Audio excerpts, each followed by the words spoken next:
예, 자, 쉬는 시간이 가장 즐겁죠?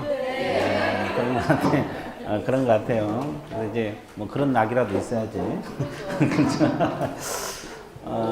그래서 이제 뭐, 이제 공지 좀 할게요. 이번 주 일요일 날 중개사법 특강 하잖아요. 그 자료는 당일날 나갈 거예요. 복사해서 나갈 거고, 책으로 나온 게 아니고, 기출 지문으로 할 거예요. 기출 지문. 그리고 이제 요약집은 가져오셔야 돼요. 요약집은 보충. 그러니까 요약집으로 주로 한 게 아니고, 요약집 보충만 할 거라고. 이해됐어요? 예. 요약집은 가져오시고, 기출 지문 자료는 나갈 거라고. 이해됐어요? 예. 그래서 이제 뭐 아까도 이야기했지만 내용만 알아갖고 된 건 아니잖아요.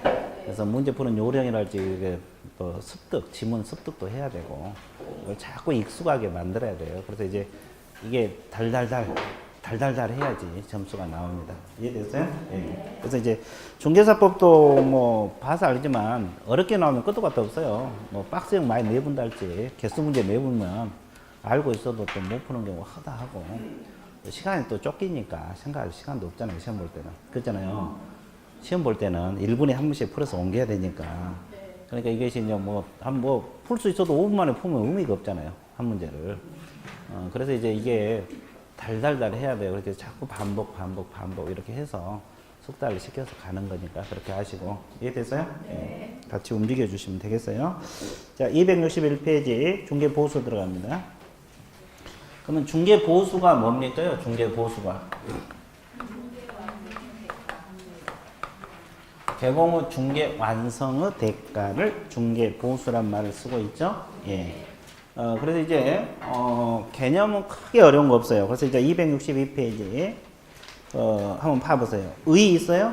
네. 자, 첫째 줄, 몇 줄 보세요. 중개보수는 개공 후 노력을 쓸 때 중개 완성의 대가로 받는 보수. 이렇게 나와 있죠? 네. 첫째 줄만 몇 줄 거시고, 그 다음에 그 동그라미 2번 판례 있습니까? 네. 이 판례도 간혹 가다가 출제가 돼요. 그래서 그 판례 지문 좀 익혀주세요. 그 동그라미 2번, 그 두 번째 줄 후단부터 몇 줄 보세요. 중개계약에서 유상임을 명시하지 않더라도 중개보수 청구는 인정이 된다. 이 지문 있어요? 네. 우리가 이제 보수 미리 중개계약할 때 약정할 수도 있고, 안 할 수도 있고, 그렇죠? 그때 이제 유상으로 맺지 않더라도 거래가 끝나면 보수를 청구할 수 있다 이 말이에요. 그때 이제 보수 약정을 하지 않더라도 일단 나중에 거래가 완성되면 보수를 청구할 수 있다. 이게 판례니까 좀 알아두시고. 그 양갈 2번 앞에서 우리가 다 했던 거예요. 보수 경우는 볼 필요 없고 앞에서 했으니까. 그 다음에 청책 2번 중개보수 청구는 무슨 요건이 나와 있어요? 행사 요건. 자, 철판 봐보세요. 행사 요건은 크게 세 가지가 충족돼야 돼요. 이 사람이 개공 찾아서 중개 좀 해달라. 이렇게 맺는 계약을 무슨 계약? 중개계약. 이거 몇 번째? 첫 번째가 있어고. 그 다음에 두 번째. 이 사람이 상대방 찾아갖고 거래를 성사시켜야 돼? 안 시켜야 돼? 시켜야 돼. 이것이 몇 번째? 두 번째. 그 다음에 세 번째 개공 행위하고 거래계약 체결 사이에 무슨 관계? 인과관계가 있어야 돼요. 이게 몇 번째? 세 번째. 이게 중개계약이 있어야 되고 거래계고 인과관계 세 가지 있어야 돼. 이게 중개계약의 보수를 받아낼 수 있어요. 하나 봐보세요. 그러면 이 셋 중에서 가장 애매모호한 것이 뭐다? 인과관계. 그러면 인과관계는 있냐 없냐 애매모호한 것들이 많죠. 그럼 판례 공부하라 그랬죠? 그럼 이건 인과관계 있다 그랬어요? A가 을을 소개해 줬는데 갑은 병하고 계약을 했다. 가정을 해봐요. 병이 제 3자입니다. 이러면 인과관계 있어 없어? 보수 못 받아요? 네. 왜? A가 병은 소개 안 해줬죠? 네. 을을 소개해 줬지. 이런 인과관계 없는 거고. 그러면 A가 을을 소개해 줬는데 을은 비싸다 걸고 갑은 제가 받아야겠다. 가격 절충이 됐어 안 됐어? 그래서 계약이 안 이루어졌어. 근데 며칠 뒤에 개공 빼버리고 자기들끼리 계약했어. 인과관계 있어 없어? 있어요. 전속에서도 우리가 이거 배웠죠? 네. 전속에서는 얼마를 위약금조로 받아낸다 했어요? 보수에 해당하는 금액. 네. 전액을 판다 했죠? 네. 근데 일반 중개계약은 이것이 법에 규정이 없어. 근데 이런 현상이 워낙 많이 일어나서 판례가 나와 있어요. 판사가 갑하고는 신의 성실 원칙이 위배됐기 때문에 보수를 지급하라고 판결을 내렸거든요. 그럼 얼마를 지급하라고 판사가 판결을 내렸어요? 판례 내용인데. 예? 얼마? 해당하는 금액? 그건 전속에서 위약금이고 일반도 그럼 똑같단 말이에요? 50%라고 찍었어요? 100% 다 줘야 돼요? 뭐 좋아. 우리 여기 50% 찍었어? 아, 그게 아니고 판례에서는 뭐라면 중개 활동에 상응한 보수. 그거 기억 안 나? 중개 활동에 상응한 보수. 개공이 기한 만큼. 그러면 전부가 될 수도 있고 일부가 될 수도 있다. 하여튼 인과관계 있어요, 없어요? 있어요. 판사가 그렇게 판결 내렸어요. 하여튼 인과관계 있는 판례요. 교훈 잡았어요? 근데 밑줄이 다 그어졌어요. 기억이 없어서 뿐이지. 자, 그러면 칠판 봐보세요 또. 또 알아둘 것이 보수 청구권은 발생 시기를 알아야 돼요. 그리고 행사 시기를 알아야 돼요. 그럼 보수 청구권은 언제 발생하고 언제 행사하느냐? 자, 중개 계약을 맺을 때 보수 청구권이 발생합니까? 거래 계약이 이루어질 때 발생해요. 발생은 무슨 계약? 중개 계약할 때 발생을 하고 이때 청구에 발생해서 행사는 뭐가 이루어져야 돼? 거래. 행사는 거래 계약이 이루어진다. 그래서 발생 시기하고 행사 시기를 구별해야 돼, 안 해야 돼? 발생은 무슨 계약? 중개 계약. 행사는 거래 계약. 이것도 알고 있어야 돼. 이거 거래 계약 체결 조건부로 해서 미리 청구권이랑 보수 발언했으면 권리가 발생한다 이 말이에요. 개념 잡았어요? 예. 그 다음에 또 하나. 보수는 누가 부담해요? 중개 보수는? 일방이 부담해요? 쌍방? 쌍방이 부담하고 쌍방이 청구하는 거죠? 실비는? 실비는 일방이 부담해요? 쌍방? 이렇게 일방, 쌍방? 일방. 중개 보수는? 쌍방. 실비는 한쪽에서 부담해요. 근데 이전 쪽에서 부담하느냐, 취득 쪽에 부담하느냐, 이것은 둘로 나눠지죠? 이따 배워. 권리관계 확인에 소요된 비용은 이전이고, 아까 우리가 계약금 반환 채무 있잖아요. 그것은 취득이고. 그래서 실비는 한쪽에서 부담한 거고, 보수는 양쪽에서 부담해요. 그 다음에 보수 청구권은, 자, 이걸 한번 볼게요. 보수 청구권은 소멸이 있어요. 칠판 보고 있어요? 갑하고 을하고 거래가 이루어졌다가 개공 소개로 계약이 이루어졌다가 이 계약이 무효가 되거나 취소가 되거나 해제돼 볼 수가 있어 없어요? 있어요. 그러면 개공은 중개 보수를 받아낸다는 거예요? 못 받아낸다는 거예요?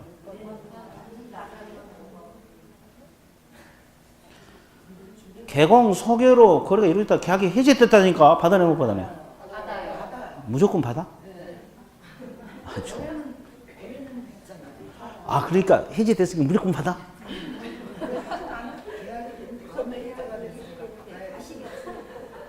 아, 그렇지. 여기처럼 이야기하지. 무조건 받는 게 아니라. 자, 개공은 뭐 때문에? 고의, 과실로 인하여 무효 취소 해지되면 중개보수 받아 못 받아? 못 받아. 그 다음에 누구 사정 때문에? 의뢰인 잘못 때문에 무효 취소 해제되면 받을 수 있어 없어? 그래서 이렇게 나와야지. 무조건 받는다 못 받는다가 아니고 조건이 들어가야 돼 안 들어가야 돼? 들어가야 돼. 근데 개공이 잘못해갖고 해제되면 못 받고 거래 당사자 잘못 때문에 해제되면 받을 수 있다 없다? 있다. 항상 몇 가지? 이 내용이 어려운 거 아니야. 근데 한 가지로 생각하면 무조건 틀린 거야 이거. 그러니까 맨날 틀려. 그러니까 중개사법이 그런 경우가 많잖아요. 시험 볼 때까지는 가슴이 두근두근해요. 다 맞을까 봐. 근데 답을 맞히면 쭉쭉 아 진짜 그래. 그런 경우가 종종 있어. 그러니까 그건 알아야 돼. 왜 두근두근해요? 답 맞을까 봐. 자, 밑줄 그어드릴게요. 자, 262페이지 청색 2번. 청색 2번 있어요? 보수 청구는 행사 요건, 제목 행사 요건 동그라미. 자, 그 다음에 양가로 1번 제목 무슨 계약이 있어야 한다? 중개 계약. 그래서 동그라미 1번 두 줄 밑줄 걸어라고 했죠? 청구는 중개 계약 시 동그라미 완성을 정지 조건으로 해서 보수 청구의 발생 동그라미. 이게 보수 청구 자체는 언제 발생한다? 중개 계약 시. 그리고 완성 이것이 거래 계약입니다. 완성되어야 행사 동그라미 행사할 수 있다. 발생 시기하고 행사 시기는 구별할 줄 알아야 되고. 자, 나머지는 상식으로 읽어두세요. 볼 필요 없고. 양가로 2번. 제목이 뭐요? 중개가? 이 말이 거래 계약이 체결되어야 된다. 이거하고 같은 말이에요. 그래서 동그라미 3번만 밑줄 그으세요. 다만, 단서 있어요? 네. 개공이 아무런 기책 사유 없이 매매계약서 작성해서 배제됐다. 그래도 보수를 받을 수 있다 없다?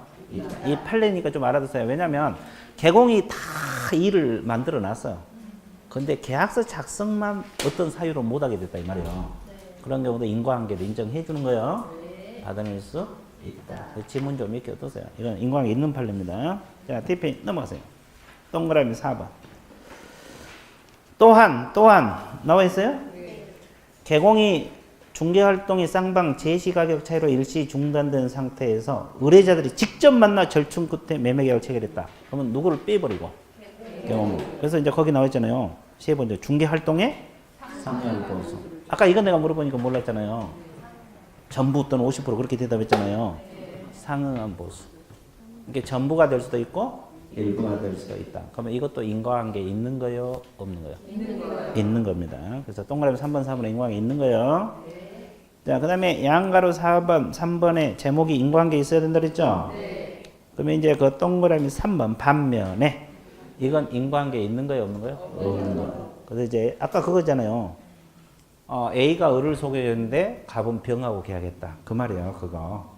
그래서 이제 두 번째 후단 부동산 소유자가 개공이 알선한 상대가 아닌 제3의 인물과 거래했다. 이 질문이 있어요? 네. 그건 인과관계 있어 없어? 없어요. 보수를 못 받는다. 자, 이런 것도 판례니까 한번 정도 봐주시면 되겠어요. 그 다음에 3번 그 밖의 내용에서 보수 청구 상대방은 동그라미 1번 마지막 제줄 누구에게 청구해요? 쌍방 동그라미 뭔 방? 자, 오른쪽 265페이지 양가로 2번 보수 청구권 소멸 나와 있어요? 네. 자, 첫째 줄 두 번째 밑 찍었어요. 개공 고의 과실로 인하여 이 질문 있어요? 네. 고의 과실 동그라미 무효 취소에 대한 보수를 받을 수 있다 없다? 없다 동그라미. 이게 개공이 잘못이 있냐 없냐 이게 반드시 조건부로 들어가야 돼. 네. 무조건 받는다, 무조건 못 받는다 다 틀린 거예요. 동그라미 2번 반면에 첫째 줄로다 누구 사정으로? 의뢰인 사정. 두 번 의뢰인 사정 동그라미. 해제되면 못 받는다고 그랬죠? 받을 수 있다고 했죠? 있다 동그라미. 있다 동그라미. 있다 동그라미 쳤어요? 네. 의뢰인들이 잘못하면 개공 잘못이 없잖아요. 개공할 일은 끝내줬잖아요. 완성은 해줬으니까. 그 이유 문제니까 받을 수 있어요. 그 다음에 동그라미 3번. 밑줄 그어줬어요? 그거 판례 하나, 그것도 밑줄 알아야 돼요. 동그라미 3번. 세 번째 줄. 세 번째, 건물 임대 중개 완료를 조건으로. 그러니까 중개 완료를 조건으로. 중개 뭘 조건으로? 보수, 중개로 상당한 보수를 지급받기로 하는 내용의 계약 같은 유상 위임 계약에 있어서, 그렇죠? 시기 여하를 불문하고 완료 이전에 계약이 뭐가 됐어요? 해지됐어요. 여기서 중개계약을 말합니다. 중개계약이 해지되면 보수 청구는 상실하는 것으로 거기까지 맺어보세요. 그럼 보수를 받을 수 있다는 거예요? 못 받은 거예요? 못 받는다 이 말이에요. 그러니까 중개 완료라는 것은 뭐 거래계약 체결을 조건으로서 보수를 지급하기로 계약했잖아요. 근데 그 전에 중개계약이 해지되면 중개 보수를 받을 수 있다 없다? 없다. 그 질문 좀 숙지 좀 하세요. 이것도 판례니까 요즘은 잘 안 나오는데 초창기 때는 자주 나온 지문이었어요. 요즘은 조금 뜸해요. 워낙 오래된 판례라. 이해됐어요? 예. 그래서 이제 그것도 한 번 정도는 받을 필요가 있을 거다. 자, 그러면 뒷페이지 넘어가세요. 이제 266페이지 중개 보수 한도, 청구할 한도 나와 있어요.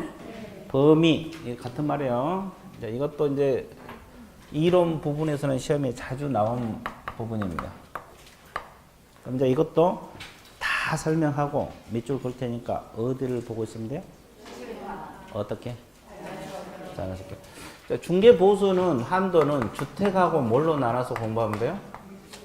주택 외. 둘로 나눠서 공부하면 돼요. 칠판 보세요. 그러면 주택 외라는 것이 뭐가 있어요? 토지, 또 상가, 또 임목, 또 광업자당, 공장점 중개할 수 있죠? 그럼 오피스텔은 주택으로 봐야 돼? 주택 외로 봐야 돼? 주택 외로 보는 게 원칙이죠? 근데 별도로 공부를 해야 돼, 안 해야 돼? 별도로 공부해야 하는데 원래는 주택 외로 보는 거예요. 원래는 주택 외입니다. 근데 별도로 공부해야 되고. 자, 이제 개념 잡았고. 그러면 이것은 국토교통부령이 정하는 범위 내에서 시도 조례가 정한 요율을 적용합니다. 자, 그럼 국토교통부령에서는 매매 교환은 얼마로 규정하고 있어? 상한선이 0.9% 이내. 그럼 임대차 등은 0.8입니다. 그러면 이 등 속에는 뭐가 들어가 있을까? 임대차 등 할 때 등 속에는. 응? 매매 교환이 아닌 거. 주택에서 주택 전세나 주택 저당 이런 거 있을 수 있잖아요. 이런 것도 0.8이요. 상한율이 0.8. 임대차만 0.8인 게 아니라 전세 저당도 얼마? 0.8. 이게 매매 교환이 아닌 것들. 그러면 시도 조례를 따른다. 시도 조례 요일표가 있잖아요. 얼마 받으라. 그럼 이제 사무소하고 물건 소재지가 달라질 수 있어요, 없어요? 있어요. 사무소는 서울에가 있고 물건은 천안에가 있다. 그럼 어떤 요일을 따라야 돼요? 사무소. 그럼 여기는 서울시 조례표가 있을 거 아니에요. 서울시 조례. 여기는 무슨 조례? 천안시란 말이 나와 지금 몇 바퀴가 돌아가는데. 충청남도. 시도 할 때 시는 특별시 광역시를 말하니까. 됐어요? 충남도 조례라고 그렇게 이야기했잖아요. 천안시가 나오면 안 돼. 됐어요? 그러니까 천안에서는 다 충남도 조례표에 따라 보수를 받는 거예요. 그러면 이게 같으면 좋은데 달라질 수가 있어, 없어요? 그럼 뭘 기준으로? 사무소, 서울시를 적용한다 이 말이죠? 그럼 다시 한번 봐보세요. 하여튼 물건 아니야. 근데 이제 우리가 개공 중에서 법인 개공이 있어요, 없어요? 법인 개공은 주사무소가 있을 수 있고 분사무소가 있을 수 있잖아요. 그럼 물건 소재지 이게 다 달라질 수 있어, 없어요?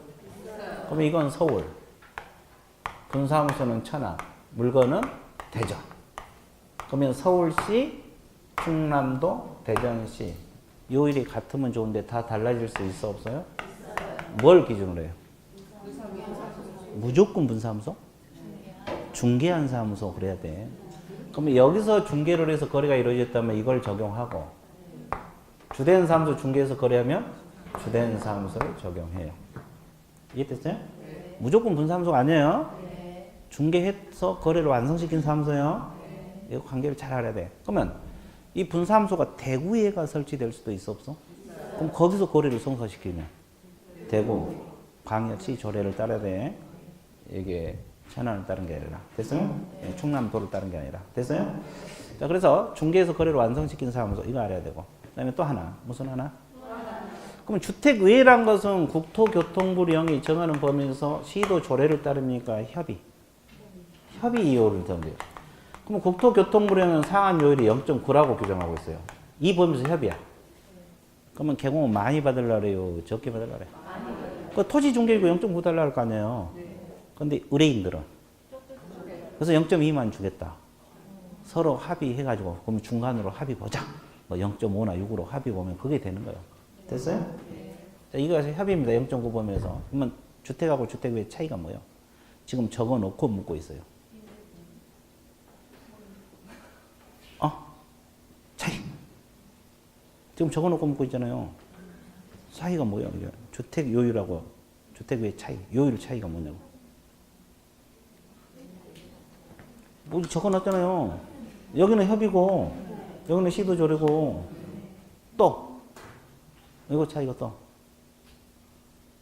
임대차 주택은 임대는 얼마요?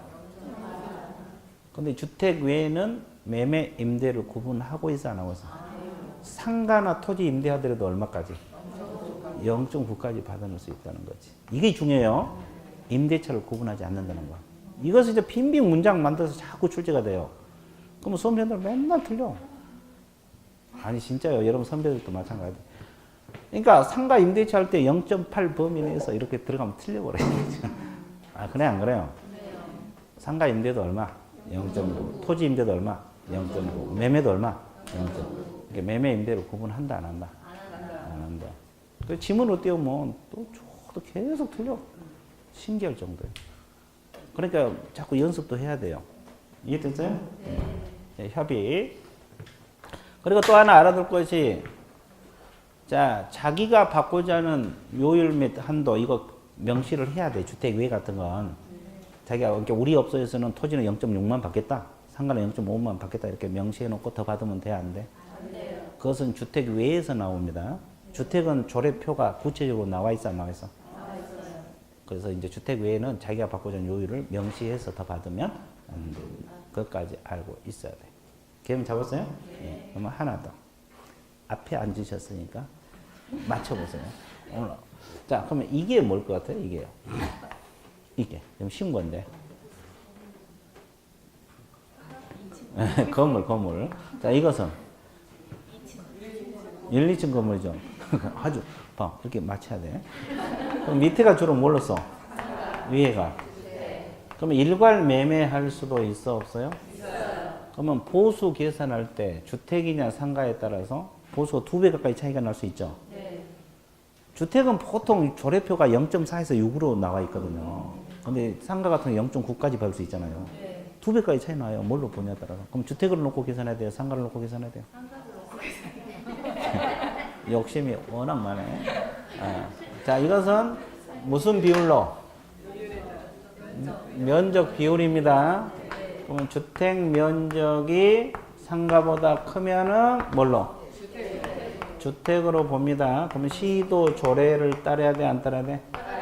그러면 주택보다 뭐가 커버리면? 그러면 뭘로 봐야 돼? 상가로 보니까 주택 외로 보는 거죠? 협의입니다, 협의.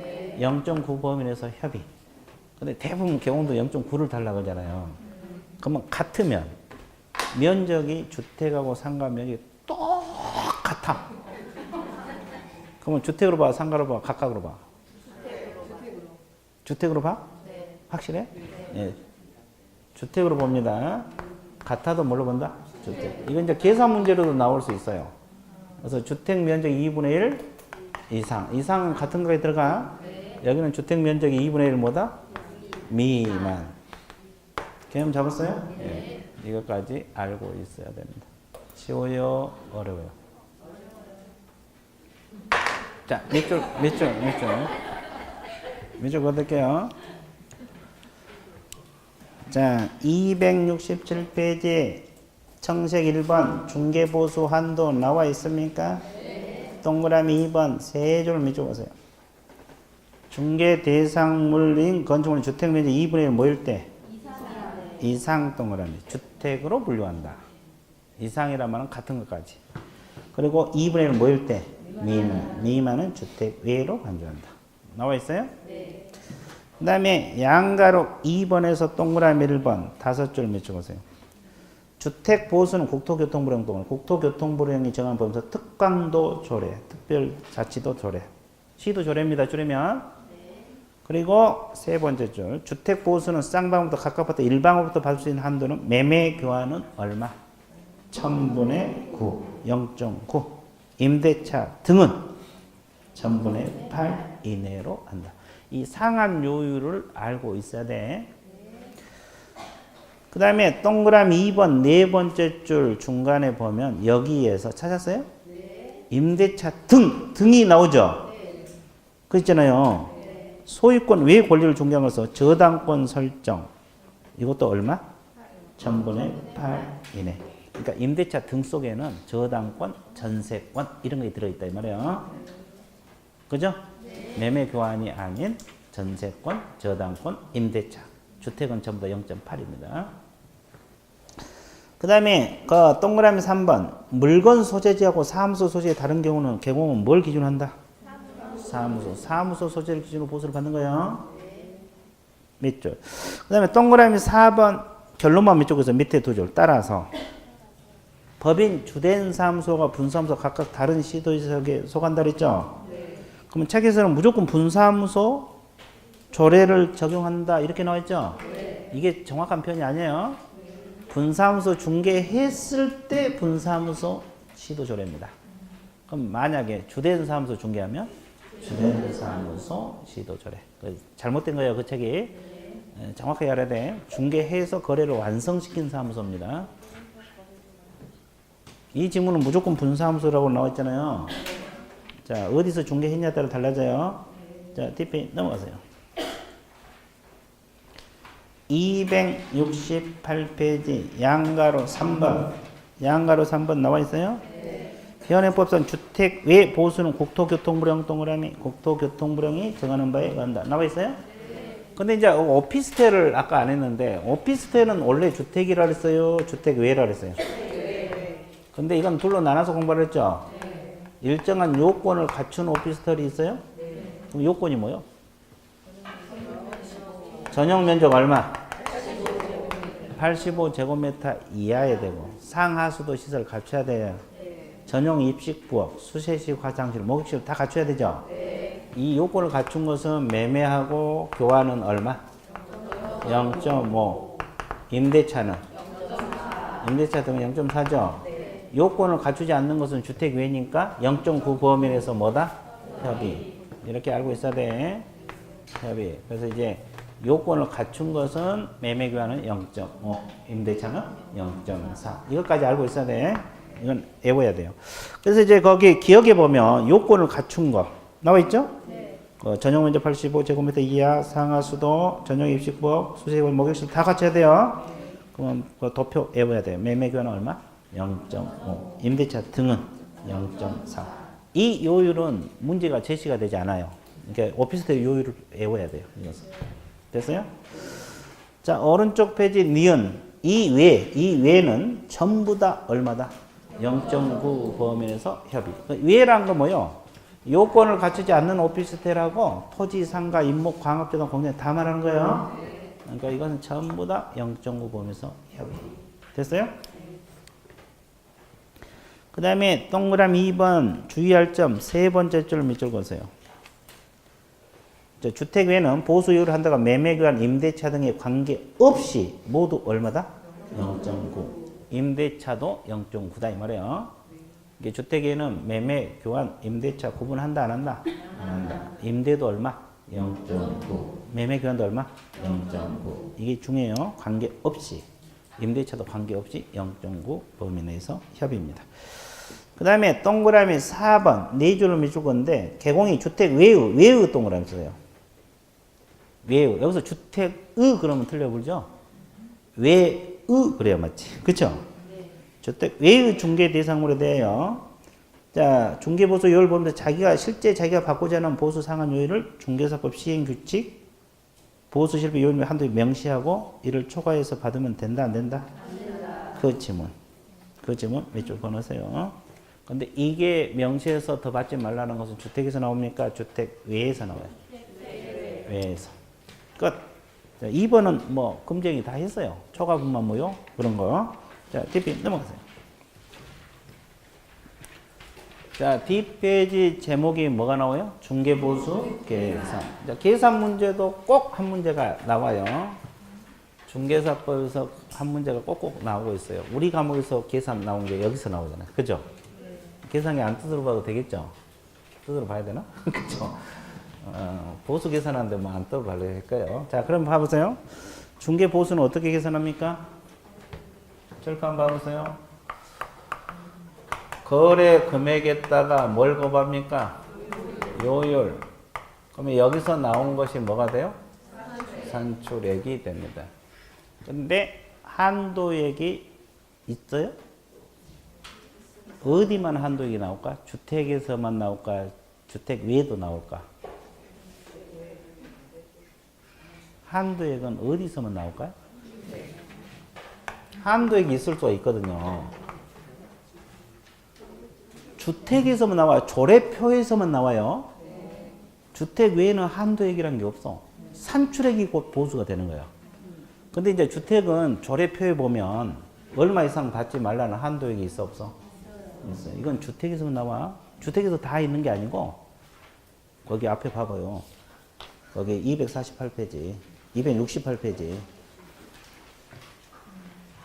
그 조례표 있어요 없어요? 있어요. 한도액이 25만 원, 80만 원 또 없는 것도 있죠. 네. 그래서 있는 것만 비교를 하는 거예요. 얼마 이상 받지 말라. 이해됐어요? 네. 이건 조례표에서 나와. 그러니까 주택 외에는 한도액이 없어. 네. 또 이것도 막상 문제화 시켜버리면 또 못 잡아내요. 그죠? 네. 됐죠? 네. 그러니까 한도액이라는 것은 조례표에서 나오는데 다 있는 것도 아니에요. 그것도. 네. 있는 것만 있어요. 뭐 한도액은 문제가 제시가 되겠지만 하여튼 있으면 비교를 합니다. 네. 비교를 해서 없으면 산출액이 보수가 되는 거고. 비교해서 큰 거에 보수를 하랬어요. 작은 거. 작은 거. 다 큰 걸 기준으로 하는데 여기서는 적은 걸 기준으로 해요. 됐어요? 산출하고 한도액이 이렇게 되면 산출액이 되는 거. 같으면 아무거나 해도 관계없는데 일반적으로 산출액이죠? 아무거나 해도 관계없어요. 자, 큰 걸 기다 작은 거. 작은 거. 그래서 이제 이 내용이 270페이지 맨 밑에 청색 2번 첫째 줄 두 번째 줄 밑줄 보세요. 중개보수는 거래 금액에 뭘 곱아요? 산출된 금액으로 하되 한도액이 있는 주택의 경우 이렇게 표현했잖아요. 그럼 한도액은 주택만 있다 이 말이에요. 주택의 경우에는 산출액이 한도액을 초과하는 경우 한도액 범위에서 발수있다. 이 지문 있습니까? 이 지문이 칠판에 적힌 공식이야. 이 두 줄이 이거다 같은 말이라고. 이 공식하고 같은 말이에요. 그래서 거래 금액에 따라 요율 고백에서 나온 것이 산출액, 한도액 있으면 비교해서 작은 것이 보수가 된다. 됐어요? 자, 그러면 이제 한 거래 금액 볼게요. 자, 칠판 보세요. 매매는 뭐가 거래 금액이 돼요? 매매 대금이 됩니다. 이 매매 대금에 따라 요율 곱하면 돼요. 3억이면 3억 곱하기 요율. 그렇죠? 근데 이건 어떻게 해요? 가바고라고 매매와 동시에 바로 임대를 한 경우도 있어 없어요? 있어요. 개공이 매매 임대 둘 다 중개를 했어요. 그러면 이제 갑은 매도인이자 임차인이 되는 거죠. 이해됐어요? 네. 여기 매수인이자 임대인이 되는 거. 그럼 을은 사자마자 다시 파는 사람에게 임대차를 내놓은 거잖아요. 그러면 갑은 이사를 갔어 안 갔어? 하여튼 거리는 두 개잖아요. 그럼 이건 매매 보수만 받아? 매매 임대 다 받아? 매매만 받아요? 왜? 몇 가지가 충족됐어요? 세 가지. 물건이 같고 당사자가 같고 동일 기회에 이루어질 수도 있어 없어요? 몇 가지? 세 가지. 다 충족하면 매매 보수만 받아라. 됐어요? 네. 이것만 받는 거고. 근데 이 중에서 하나라도 빗나가면 별개 보수죠? 네. 그러면 이런 경우 있잖아요. 가장 대표적인 것이. 이 사람이 사가지고 곧바로 병에게 임대차 내놓는 경우가 있어 없어요? 있죠. 그죠? 그럼 A가 둘 다 중개할 수도 있어 없어요? 있어요. 그러면 이때는 매매만 받아, 매매 임대 다 받아? 다 받아. 왜? 자, 이것 물건도 같고 기회도 같죠? 근데 뭐가 달라져? 당사자. 세 가지 다 충족돼야 돼. 물건이 같아야 되고 당사자가 같고 동일 기회에 이루어졌을 때 매매 보수만 받는 거예요. 이건 쓰리동이 아니기 때문에 별개 보수. 매매 보수 받아야 되고 임대차. 그럼 둘 다 계산해야 돼, 안 해야 돼? 해야 돼. 그럼 이제 이건 계산 문제로 자주 나오잖아요.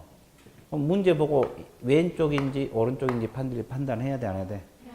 해야 돼요. 그래서 왼쪽으로 판단되면 뭔만 계산하면 돼? 네. 오른쪽은 둘 다. 시간도 오래 걸려서. 오래 걸리겠죠? 네. 둘 다 계산해야 되니까. 개념 잡았어요? 예. 그 말이에요. 그럼 이제 여기서는 을로부터는 매매 임대 다 받는 거지. 이해됐어요? 예. 자, 그 다음에 또 하나 짚고 넘어갈 것이 분양권 있잖아요. 분양권 매매를 알선할 수도 있어 없어요? 있어요. 있죠. 그러면 분양권은 뭘로 계산해요? 자, 총 분양가가 5억이다 가능해 볼게요. 얼마? 5억. 그리고 이제 계약금 보통 한 10% 정도 주니까 얼마? 5천. 그리고 1차 중도금 1억 5천을 납부를 했어요. 이런 상태에서 누가 프리미엄 1억 얹어줄 테니까 나한테 팔아라. 그래서 팔아 먹었어. 그러면 중개보수 계산할 때는 5억을 놓고 계산해야 돼요? 6억을 놓고 계산해야 돼요? 2억을 놓고 계산해야 돼요? 3억을 놓고 계산해야 돼요? 3억? 왜 대답 안 해? 얼마? 3억? 찍었어? 왜 3억? 나가는 것만. 이건 안 돼. 자, 그래서 판례에서 뭐라냐면 이미 납입한 금액, 이걸 뭐라고 표현해요? 기납입금 플러스 프리미엄이 거래 금액이라고 하고 있어요. 그럼 5억을 놓고 보수계약하면 초과 보수에 걸려 들어가. 그러니까 기납입금 플러스 프리미엄. 그럼 얼마? 2억에다가 3억이죠? 그러면 3억 곱하기 요율을 해서 보수를 산정하면 돼요. 개념 잡았어요?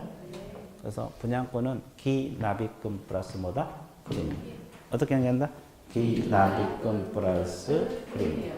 자, 그래서 271페이지 양가로 1번에서 동그라미 1번 밑줄 보세요. 매매계약은 뭘 거래금액으로 한다? 매매대금. 동그라미 2번 두 줄 밑줄 보세요. 동일한 중개대상물 밑줄, 동일 당사자 간의 밑줄, 매매를 포함한 둘 이상 거래가 동일기에 동그라미. 자, 그러면 매매 계약에 관한 거래 금액만을 적용한다. 이 질문 있어요? 네. 매매 보수만 반다 이 말이에요. 몇 가지가 충족돼야 돼? 셋 중 하나라도 빗나가면 별개 보세요. 됐어요? 예. 그 다음에 뭔 다음에?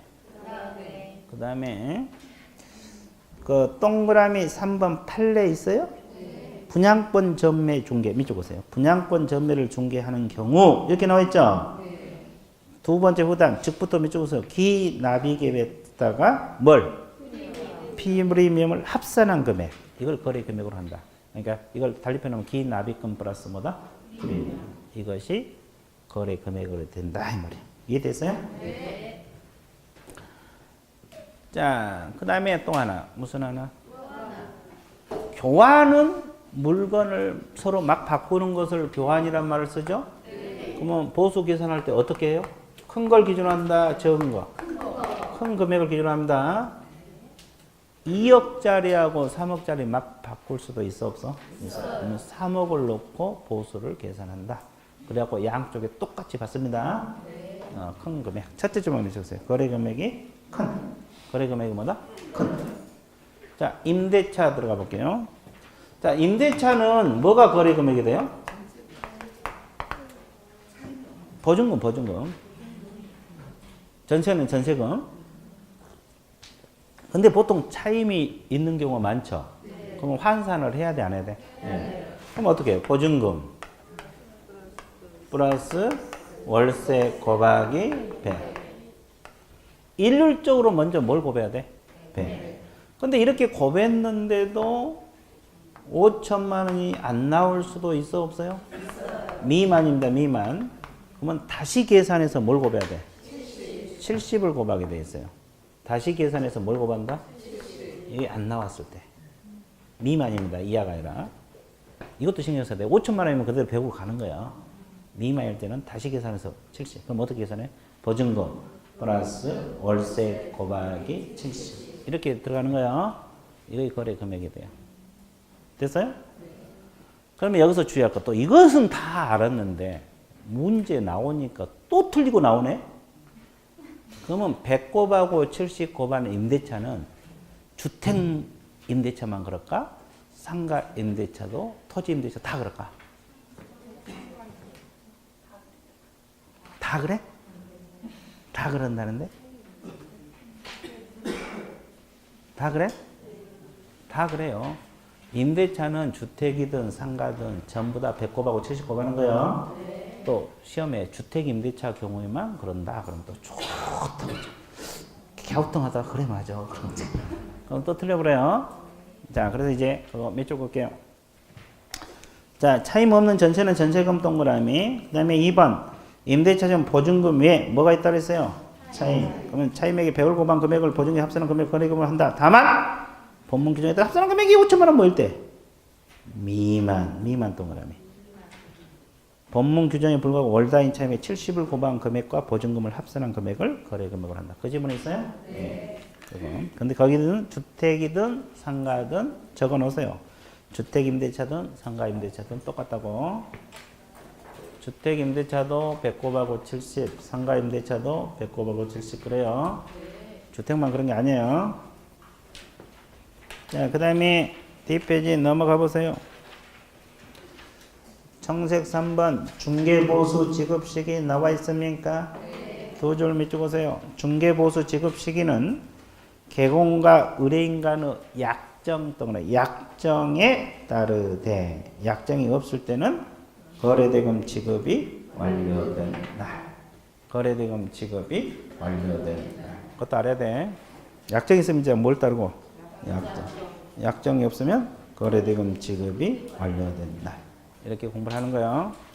자, 그 다음에 3절 제목이 뭐요? 실비. 사실 실비는 크게 공부할 건 없어요. 근데 또 시험 나오면 또 틀려보는 경우가 종종 있을 수 있으니까 간략하게 한번 봐볼게요.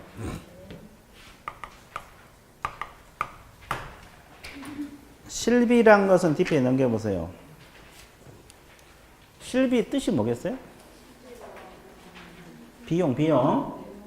들어간 비용을 말하는데 중개하다 들어간 비용. 그러면 종류가 몇 가지? 두 가지요. 그 첫째 줄 밑줄 보세요. 실비란 것은 우리가 보통 알고 있는 것이 이거예요. 권리, 관계 등 확인에 소요된 비용. 그 다음에 두 번째, 아까 우리가 계약금 반환 채무 이행 보장제도 배웠어요? 안 배웠어요? 이거. 이때도 비용이 들어갈 수도 있어 없어요? 그래서 두 가지 종류가 있어요. 근데 우리나라에서는 보통 이거 많이 안 하고 있죠? 공고사항이니까. 그러니까 일반적으로 실비 그러면 이걸 말해요. 권리관계 등 확인에 소요된 비용. 그러면 우리가 예를 들어서 물건 조사하려면 교통비 들어가 안 들어가? 현장 가. 그럼 등기부 발급 비용들이 있어 없어? 있어요. 이런 거 숙박비 이런 거 있긴데 그러면 이것은 누가 부담하는가? 이게 이제 가장 중요한데 누가 부담할까요? 이전 쪽에서 부담합니까? 치드그레이. 이전 의뢰인. 그래서 실비는 무조건 한쪽에서 부담한다 그랬잖아요. 이것은 치드그레이라고 아까 공부했잖아요. 이 부담자 공부할 것도 없는데 자주 틀려. 보통 우리가 말한 권리관계 확인에 소요된 비용은 무슨 의뢰인? 이전 의뢰인. 계약금 반환 채무 이행 보장에 필요한 실비는 치드그레이. 그죠? 그래서 이제 이거 알아두시면 되고. 그럼 이제 또 청색 2번 한번 보세요. 실비 한도와 기준 나와 있어요? 첫째 줄 밑줄 보세요. 실비 한도 기준 역시 국토교통부령이 정한 범위 내에서 뭘로 따른다? 이거죠. 자, 국토교통부령 동그라미 지도조례 밑줄. 밑줄 그었어요? 그러면 결론적으로 뭐예요? 뭐하고 비슷해요? 무슨 중개보수 요율? 주택중개보수요율하고 같아요. 그러다 적어서요. 옆에다 주택중개보수요율하고 같다고. 주택중개보수도 국토교통부령이 정한 범위에서 뭘로 정한다? 시도조례. 실비도 국토교통부령이 정한 범위에서 뭐다? 시도조례. 그리고 세 번째 줄. 물건 소재지하고 사무소 소재지 다르면 뭘 기준으로? 사무소. 그러면 주택보수 한도 같아요? 달라요? 같죠. 같습니다. 그래서 이제 그것 좀 알아두시고. 자, 오른쪽 페이지로 넘어와 보세요. 청색 1번 실비 부담자, 권리관계 등 확인에 소요된 실비 부담자 나와 있습니까? 예, 두 번째 줄 매도 임대 그 밖에 이전하고자 하는 의뢰인에게 청구할 수 있다 나와 있어요? 뭘 첨부해서? 영수증. 영수증 첨부해야 돼요. 교통비 얼마 들어갔는가 영수증 첨부해야 된다고. 이전 쪽에다 첨부해야 되는 거. 무슨 쪽? 이전 쪽. 이전이 핵심. 자, 양가로 2번. 계약금 등의 반환 채무 이행 보장에 필요한 실비 부담자 나와 있어요? 네. 두 번째 쪽 이전이라 그랬어요. 취득. 취득하고자 하는 의뢰인에게 청구할 수 있다는. 이 질문 있어요? 예. 그 다음에 청색 2번 실비 지급 나와 있어요? 네. 두 번째 줄호당 거래계약 절과 무관하게 받을 수 있다. 이 질문하고 중개 보수하는 별도로 각각 받을 수도 있다 없다? 있다. 끝났어. 되게 쉽죠? 자, 그래서 이제 보수 실비는 이 정도 하고, 문제 푸는 요령은 나중에 보기로 할게요. 자, 그 다음에 281페이지. 제목 읽어봐요. 협회하고 뭐가 있어요? 이 공인중개사협회가 뭐 이것도 뭐 어려운 건 아니에요. 근데 수험생들이 되게 어렵게 느껴. 아니, 내용이 어려운 게 아니라 문제가 나오면 맨날 잊어먹으니까 자주 틀린다고 그러더라고. 이제 그 협회가 내용 자체는 어렵지 않아요. 근데 자주 잊어먹어서 그러지. 자, 그러면 281 다시 한번 봐드릴게요. 공인중개사 협회 설립 목적이 있어요? 없어요? 있습니다. 목적은 딱 몇 가지? 두 가지 있어요. 자, 번호 매기세요. 자, 첫 번째가 두 번째 줄 후다. 자질 향상 및 무슨 유지? 거기다 번호 매기세요. 몇 번? 1번. 그 밑에 중개업에 관한 제도 개선 및 운영에 관한 업무 효율적 수행. 이거 몇 번? 2번. 번호를 매기세요. 왜 번호 매겨놔야 돼요? 꼼꼼하게 공부하라고. 왜냐면 대충 공부해 놓으면 나중에 문제 나오면 답을 못 잡아내요. 꼼꼼하게 하라고 번호 매기란 거예요. 다른 뜻은 없어. 두 가지. 몇 가지? 두 가지. 그죠? 한번 봐주시고. 자, DP 넘겨보세요. 그 다음에 이제 DP 놓고 칠판 보세요. 자, 협회 특징 성격이 나와 있어요. 이거 이제 특징이라는데, 칠판 보고 있어요? 네. 공인중개사 협회는 법인일까요? 법인이 아닐까요? 법인으로 한다고 법에서 명문화 시켰어요. 자, 그 다음에 또 하나. 법인은 공법인하고 사법인 이렇게 크게 분류가 되죠. 그럼 공법인으로 봐야 돼? 사법인으로 봐야 돼? 사법인. 공법인은 국가나 자치단체 공공기관 이런 걸 말하니까. 그 다음에 사법인은 또 영리법인하고 비영리법인 이렇게 나누잖아요. 영리법인으로 봐야 돼? 비영리법인으로 봐야 돼? 비영리? 비영리? 비영리법인입니다. 그 다음에 비영리법인은 또 사단법인하고 재단법인 이렇게 나눠져. 그럼 공인중개사협회는 사단법인으로 봐야 돼? 재단법인으로? 사단법인이란 말은 사람으로 결합했다는 소리죠? 네. 구체적으로 어떤 사람이에요? 개공이에요? 공인중개사예요? 짬뽕이에요? 개공? 응? 누가 또 짬뽕이라고 했어? 개공.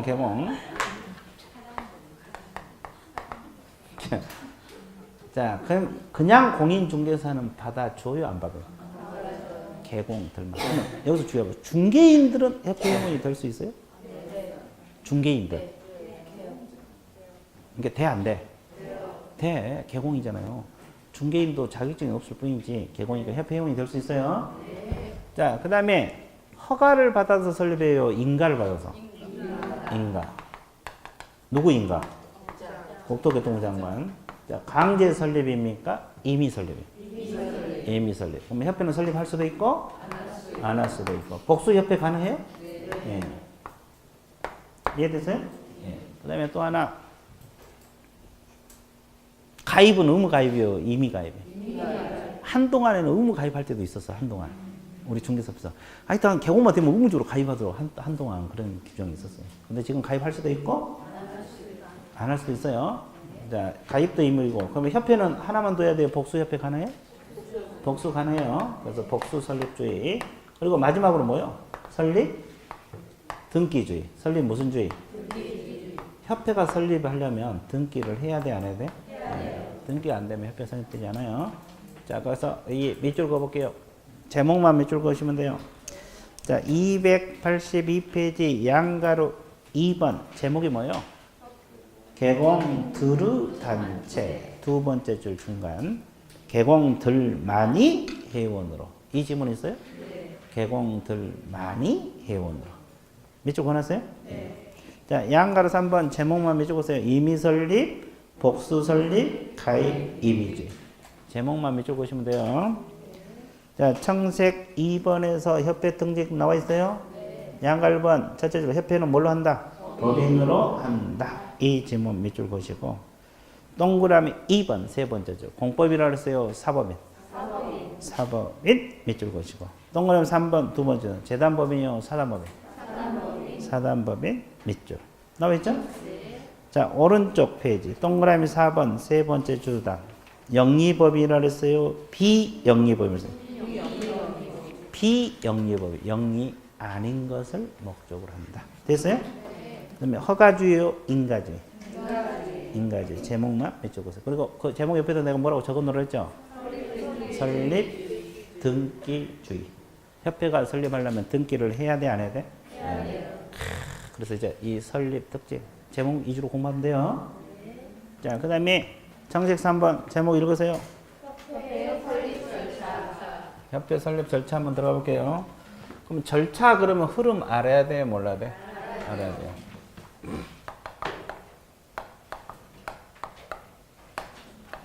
가장 먼저 발기인을 구성하라. 발기인은 회원 몇 인 이상?